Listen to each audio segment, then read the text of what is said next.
বন্ধুরা, চলে এসেছি আবার তোমাদের কাছে অরিন কিচেন থেকে আর একটা নতুন রেসিপির সঙ্গে।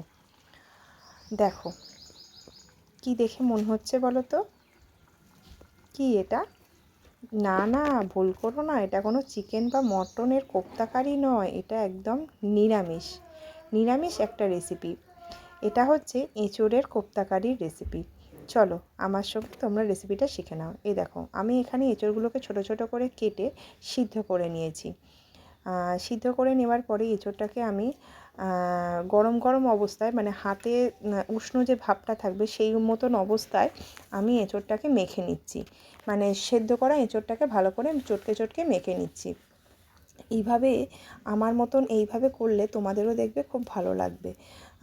করে খেয়ে দেখো। এই দেখো, আমার এঁচোড়টা মাখা হয়ে গেছে। বেশ ভালো করে মিশিয়ে নেওয়ার পরে এতে আমি জিরে গুঁড়ো, তারপরে গোলমরিচ গুঁড়ো, আর নুন, আর একটুখানি অল্প ব্যালেন্স করার জন্য চিনি অ্যাড করে দিলাম। এতে আমি বেশি কিছু মশলা দিলাম না, তাহলে এঁচোড়ের যে নিজস্ব স্বাদ আর টেস্টটা সেটা চলে যায়। তাই আমি আমার মতন অল্প মশলা দিয়ে করলাম। তোমরা যদি চাও এতে একটু আদা লঙ্কা পেস্ট দিতে পারো, সেখানে গোলমরিচ বা মরিচ গুঁড়োটা স্কিপ করতে পারো। ঠিক আছে? এইভাবে দেখো আমি মশলাটা দিয়ে আর একবার করে ভালো করে মিশিয়ে নিচ্ছি। এই দেখো, পুরো মশলাটা এঁচোড়ের মাখাটার মধ্যে মেশানোর পরেই দেখো এখানে হচ্ছে ছাতু আছে।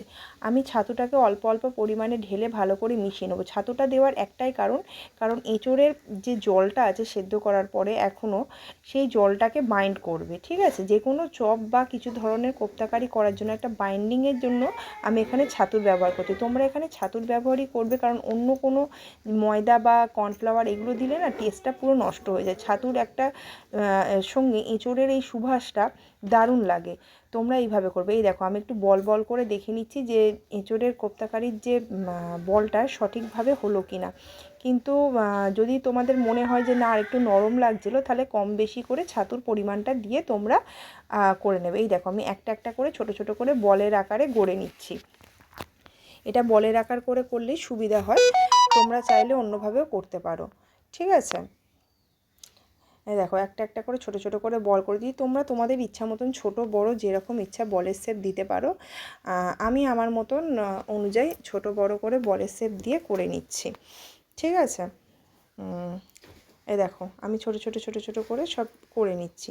পুরো নাড়ুর মতন লাগছে না দেখে? এই দেখো, আমার এখানে বলগুলো পুরো রেডি করা হয়ে গেছে। এইবারে আমি এগুলোকে পুরো ছাঁকা তেলে ভাজবো।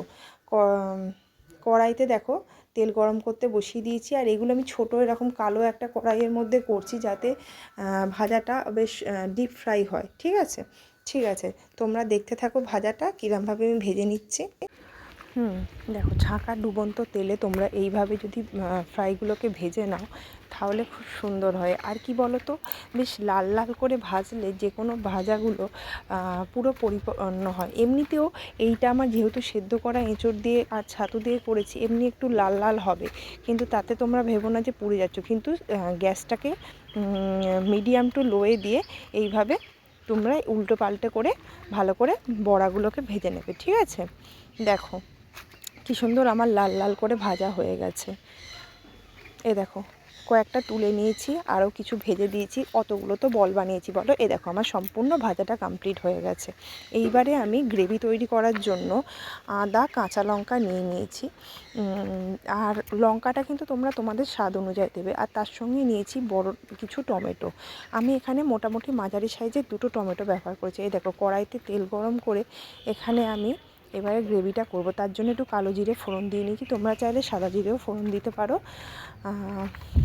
আর এখানটা একটু না আমার মানে ক্যামেরা ধরাটাতে একটু ভুল হয়ে গেছে, তোমরা একটু ম্যানেজ করে নিও। এখানে আমি আদা টমেটো কাঁচা লঙ্কা যেটা দেখিয়েছিলাম সেটাকে একবারে পেস্ট বানিয়ে নিয়েছি। সেই পেস্টটাকে এখানে আমি দিয়ে দিয়েছি।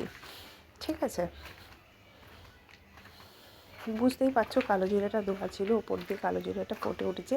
আর হ্যাঁ, আমার একটা জায়গায় বলতে ভুল হয়েছে, আমি এখানে একটু হিং ফোড়নে দিয়েছিলাম কালো জিরের সঙ্গে। তাহলে না নিরামিষ তরকারিতে একটা মানে আলাদাই গন্ধ আসে।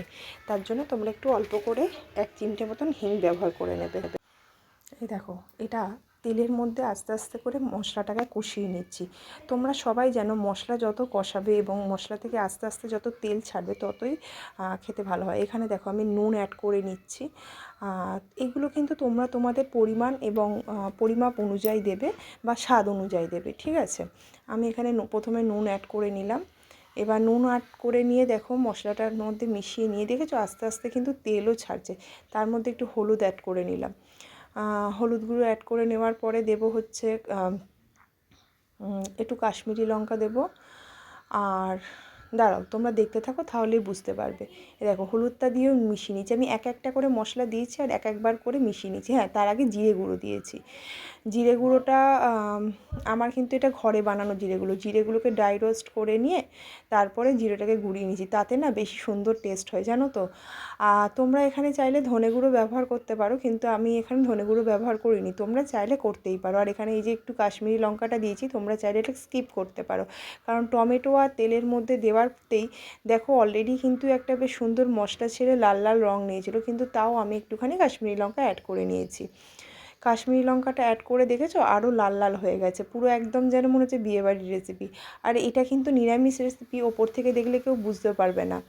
এই যে আমার মশলা ধোয়া যে জলটা আমি এখানে দিয়ে নিলাম। দিয়ে নেওয়ার পরে ভালো করে মিশিয়ে নিচ্ছি জলেতে মশলাটা, ঠিক আছে। তোমরা এইভাবে করে দেখো, খুব সুন্দর লাগবে। এই দেখো যখন মানে ঝোলটা ফুটে উঠবে তাতে একটু আমি অল্প গরম মশলা দিয়ে দিলাম। আমি এখানে এভারেস্টের গরম মশলা ব্যবহার করেছি, তোমরা চাইলে যে কোনো কোম্পানিরই ব্যবহার করতে পারো। আমার গরম মশলাটাও হাতে গোড়ানো হয়, কিন্তু যেহেতু গোড়ানো ছিল না সেই ক্ষেত্রে আমি এটা মানে বাণিজ্যিকভাবেই ব্যবহার করলাম। আমি কিন্তু এখানে কোনো মশলার অ্যাড করিনি, ঠিক আছে। এবার দেখো সেই ভেজে রাখা বলগুলোকে আস্তে আস্তে আমি দিয়ে দিলাম। অবশ্যই ঝোলটা ফুটে উঠলেই বলগুলোকে দেবে, আগে থাকতে দিয়ে কিন্তু ঝোলের মধ্যে ফোটাবে না, তাহলে কিন্তু বলগুলো নষ্ট হয়ে যাবার সম্ভাবনা থেকে যায়। তাই জন্য ঝোলটা বেশ ফুটে উঠলে মশলার সঙ্গে মিশে তার ওপরে বলগুলোকে আস্তে আস্তে দিয়ে হালকা হাতে খুন্তির সাহায্যে তোমরা একটু এদিক ওদিক করে দেবে, কিংবা একটু অল্প করে লো টু মিডিয়াম হিটে তোমরা এটাকে একটুখানি মানে কি বলবো ফুটিয়ে নেবে, ঠিক আছে। এরপরে আর একটা ইনগ্রিডিয়েন্টস দেবো। আমার ওইখানে যেহেতু আমি প্যাকেট থেকে দিয়েছিলাম মনে হচ্ছিলো একটু কম দেওয়া হয়েছে, তার জন্য আমি আরেকটু দিলাম। তোমরা এইগুলো নাও দিতে পারো। আর আমার এখানে মেন ইনগ্রিডিয়েন্টস কোপ্তা কারির জন্য দিচ্ছি হচ্ছে গুঁড়ো দুধ। এখানে কিন্তু আমি গুঁড়ো দুধই ব্যবহার করতে বলবো, কারণ কাঁচা দুধ ব্যবহার করলে জিনিসটা নষ্ট হয়ে যেতে পারে, তাই জন্য গুঁড়ো দুধ ব্যবহার করে করবে, সুন্দর একটা টেস্টও হয়। আর এতে খুব আলাদা একটা মানে কি বলবো শাহি ব্যাপারটা আসে। কিন্তু তোমরা এতে মানে গুঁড়ো দুধ ব্যবহার করলে এই ব্যাপারগুলো আসে। আর এতে আলাদা করে তার জন্য চিনি দিতে হবে না। আমি মশলাতে কিন্তু করার সময় আর চিনি অ্যাড করিনি, এই গুঁড়ো দুধের মিষ্টতাতেই রেসিপিটা একদম সুন্দর হয়ে যাবে।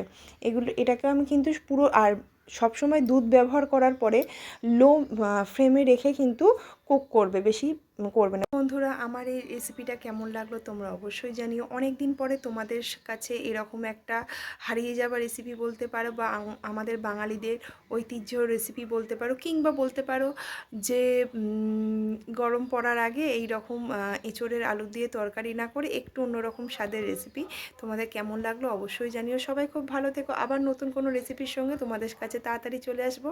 টাটা, সবাইকে খুব ভালোবাসা।